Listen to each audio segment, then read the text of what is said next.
Breaking right now, the senior royal courtier who raised complaints controversially about Meghan Markle's bullying during her time in the royal family has spoken out for the first time and revealed he has no regrets about his actions. This is absolutely fascinating because Jason Knauf, the man in question, used to be a senior aide to both Prince Harry and Meghan Markle, but remains incredibly close to Prince William and Catherine, the Princess of Wales. Even now, he is a senior figure on the couple's Earthshot Prize. I'm going to analyse this really fascinating interview with Brittany, editor of the Royal News Network, in just one moment. But first, let's see 60 Minutes Australia grill Jason Knauf on his decisions regarding the bullying accusations against Meghan. I wouldn't change anything, Brittany. That is going to utterly infuriate Prince Harry and Meghan Markle. Yes, and I think Meghan especially doesn't like Jason Knauf because he's the one who I think went to the court and shared his side of the story, even though he was the one who was also part of Harry's letter that he wrote to the media when they first started dating. So Jason has been very involved in so much of this for so long, but he shouldn't have any regrets. He stuck up for somebody who was allegedly being bullied by a member of the royal family. And the unfortunate thing is when it comes to this kind of situation is that there's not sort of a great recourse of what to do when the principals are acting badly, because usually they don't. And so he was there and I think saw the whole thing play out. He's very close to Catherine and William, and he wanted to help somebody who he saw was being, you could basically say, undermined and completely and utterly broken by allegedly Meghan Markle. And he saw all this play out. I think he wanted to believe in the couple like so many people did, but he saw their real sides and he was like, I've got to try to protect other people so that they are not just sort of buried under this harassment. So I, say bravo to Jason. I think he did exactly the right thing. And I think he has nothing to be worried about. And I think he is exactly right. He did a great job at the time, given the challenging circumstances that he definitely had. All right, let's start with what Jason Knauf actually said. Knauf was a senior royal aide who worked closely with both Meghan and Harry, and Prince William and Kate Middleton. In 2018, he sent an internal email reporting that Meghan was bullying palace staff. Multiple employees were allegedly traumatized by her behavior. At least 2 staff members quit because of Meghan's treatment. And here's where it gets even more shocking. Knauf has no regrets about his decision. He says he was protecting staff from Meghan's toxic behavior. And despite the media backlash, he stands by every word of his report. And folks, this proves what many of us suspected all along. It was absolutely an impossible situation for Jason Knauf because at the end of the day, he's watching what's going on. He's seeing Meghan Markle, supported by Prince Harry, by the way. I do not give Prince Harry a pass in this bullying stuff. He's seeing it all. He's watching it in front of his eyes. He's seeing these young female staff members be reduced to tears. And he's thinking there is not really any process within this institution in terms of how we deal with this. And he did do the right thing. I also think it was completely the right thing to leak it before the Oprah Winfrey interview too, because the royal family knew that Meghan and Harry were about to go and tell a whole load of lies. And there needed to be some balance brought to the situation. And it is really important to point out too, Brittany, even today, even now, the members of the Sussex Survivors Club who still speak regularly, who are still really burnt by their experiences, some in America are suffering from PTSD and undergoing counselling, they cannot speak out. In America, because of legally watertight NDAs, but in the UK, where NDAs are far less effective, it's actually because of the Official Secrets Act, where Meghan is protected, ironically, given she was a member of the royal family. So even though she moaned in that Oprah Winfrey interview about being silenced, it's actually the staff that have been silenced, Brittany. But look, what was really fascinating about the interview is that for the first time, Jason Knauf makes it abundantly clear that it's not really looking like there's a way back for Prince William and Prince Harry in terms of their relationship. Of course, we've known that, right? This is not a shock. But the fact that William has allowed his closest aide, his closest advisor for many, many years to go out and speak publicly on this issue is highly significant. I mean, the key line there for me, Brittany, the burn moment was when he said, William has chosen to keep this private. That is him saying, Harry, you are despicable for Spare, you are despicable for Netflix, you are despicable for Oprah. It's very unusual for a courtier to speak out at all. So you sort of have to read between the lines in terms of what they're saying. Yeah, and I think for Jason, he was and like the staff members who spoke to Valentine Lowe for the Times in 2022 before the Oprah Winfrey interview, I imagine he did this basically with the support of William behind him. So William was fully aware, I'm sure he was doing this interview. And although he didn't tell him what to say, because Jason knows how to keep the confidences, he was able to sort of very diplomatically say what we're all thinking, which is that they are brothers. They will always be family, but that relationship has been irrecoverably broken in many ways. And so, although they accomplished a lot together, that accomplishment probably won't go into the future. And so this is a very, I think, tough situation. But I've been sort of arguing on my end that it's one of those situations that the royal family needs to take, I think, a bit more seriously. In some ways, I think they just sort of watch and laugh at Harry and Meghan and their antics, but they are sort of undermining some of their credibility in sort of this royal space.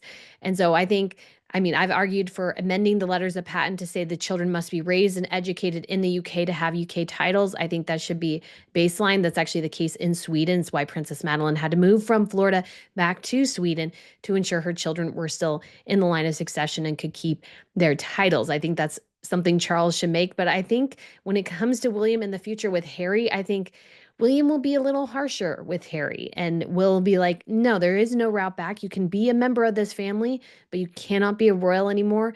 And we may see some changing to their titles in the future. That would not surprise me at all if that happens under William's reign.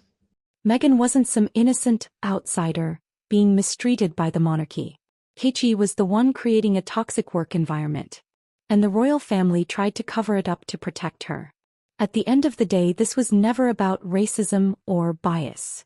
It was about holding Meghan accountable. Now, let's talk about the real hypocrisy of this situation. While Meghan Markle was crying to Oprah about being mistreated, she was allegedly the one mistreating others. She claimed she was silenced, yet she smeared the monarchy on a global stage. She accused the royals of being racist, while she bullied people behind closed doors. She wanted the world to see her as a victim, when in reality she was making staff miserable. And here's why this is such a huge problem. The media protected Meghan for years. They tried to paint anyone who criticized her as racist or sexist. But now, even mainstream journalists are starting to question her behavior. Yeah, I really hope so. Now, Jason Knauf did speak for the first time too about the horrendous experiences of last year when Catherine had been diagnosed with cancer, but the rest of the world was being revolting in a lot of ways in terms of criticizing her. And by the way, when I say the rest of the world, I don't mean the civilized world. I'm talking about the liberal media world, the Sussex Squad world. I'm not accusing the vast majority of ordinary people who were watching it in horror and saying stop. And you can see how emotional he is, talking about how he discovered Catherine was suffering from cancer from Prince William. Within a couple weeks, if you're Prince William, you find out that both your wife and your father have cancer. And that is, I mean, I couldn't believe it. Do you remember that phone call between you and William about Kate's diagnosis? It was awful, absolutely awful. It's the lowest I've ever seen him. But the problem was that all this crazy sort of conspiracy theory stuff kicked off in the background online. Was she really ill? But they didn't want to say yet that she had cancer because they hadn't told the children and they were still working through how to tell the children. And it just shows you, Brittany, how despicable that coverage was, because it piled the pressure on William and Catherine to tell the children earlier, but they didn't. They were steadfast. They were, and there was just so much chaos. I remember watching it, and I remember thinking, "Are people gonna stop?" Like, this hashtag "Where is Kate" stuff, it just got insane, and one of the biggest proponents of it for a while was Christopher Bosie, who was interviewed on Harry and Meghan's Netflix show. The He head was of the like, Sussex Squad, the "Oh, yeah," and he spiritual was leader of the Sussex Squad, who Harry and Meghan oh my gosh. endorsed. Despicable. He He was just so obsessed with that Windsor video, just trying to prove again and again that it was fake. And, you know, cancer, I've had members of my family go through cancer. You have good days and you have bad days. That might have been a good day where she's like, I can go out and spend a little bit of time, get out of the house, feel refreshed. But we all totally understand trying to tell young children that you have this disease that is going to impact not only this immediate future, but Catherine will be tested for the rest of her life. Hopefully, she has no reoccurrence, but that's always a possibility, always a thought in her head. And how do you explain that to young children? Make it something that they can understand it and they can go through it emotionally as a family, while you have this weight of the Sussex Squad oftentimes and other people talking about where is Kate, all this weirdness with Catherine, even though they told us she wouldn't be back until Easter, which was March 31st, I believe. But people were still going on and on and on about it. It was just so horrific and it was so unnecessary. And what was shocking was that mainstream news outlets were picking up this story. I think Vogue had an article about it, a couple other publications, and it was just so terrible. And Catherine and William, though, had to figure out not only how to tell their children, but get them through that and then tell the world. And that's got to be so rough, especially first getting chemo treatments. That had to be so challenging. And definitely Harry and Meghan and their supporters did not make it any better for them at all. No, they made it a hell of a lot worse. A hell of a lot worse. And I will never forgive people like Stephen Colbert, who I believe were absolutely being briefed by Harry and Meghan, who even decided to bring up all the rumours about William and Catherine's marriage at that time. It was truly sick. But what's interesting is that Jason Knauf, at another point of the interview, made it clear how William is very uncompromising when it comes to work being combined with his family. And one of those two things always comes out on top. And folks, this is why Meghan and Harry's credibility is completely falling apart. They built their entire brand on playing the victims. They claimed they left the UK because of unfair treatment. But now we know Meghan was one of the biggest bullies in the palace. At this point, even Meghan's most loyal defenders are starting to wake up. Now the big question: why is Buckingham Palace still hiding the full bullying report? In 2022, the royal family conducted an investigation into Meghan's bullying accusations. Dozens of former staff members were interviewed. The findings were reportedly damaging to Meghan. But at the last minute, Buckingham Palace buried the results. And folks, this is where things don't add up. Really interesting, isn't it, Brittany? Because it's an area where King Charles's team is sometimes quite sniffy about William, that they don't like the fact that he's not available at all hours, but he has always been uncompromising about the fact that he's father first. And I think that's a great thing for them to focus on. And yes, there is a careful balance because you can't look too aloof. You need to be present as well as a member of the royal family because obviously your future depends on that in many ways. But I think the focus on family, if Catherine and William can raise three very well-adjusted children, and of course there's a challenge with having one who is the heir and then others who are the spare, that how do you let them know that yes, George in some ways is more important to the country, but you guys all have equal value to us as parents, I think is sometimes a difficult line to walk because we've seen a lot of spare issues in other royal families as well. But I think Catherine and William's very much intention on parenting, and we've heard, I believe it was from the upcoming Tom Quinn book, that Catherine's very much the one who's sort of leading the charge in some ways when it comes to parenting, sort of showing William how normal parents do things, that I think we will come out hopefully with three very well-adjusted future royals, and that will be only a benefit to the country. That'll be a huge asset that Catherine and William leave as a legacy, is their children, and I think they're well aware of that. Again, there's sort of a tough balance. The royal families do it differently, but I think Catherine and William, that they are so focused on their kids, can only bring good dividends in the future. Yeah, indeed. I totally agree. actually, because it hasn't been a focus for lots of royal families in the past. And without going into, for example, the Prince Andrew issue, it can cause issues. Now, what was interesting too, and this was a big special from 60 Minutes Australia, they did a deep dive into the preparation in terms of William becoming king.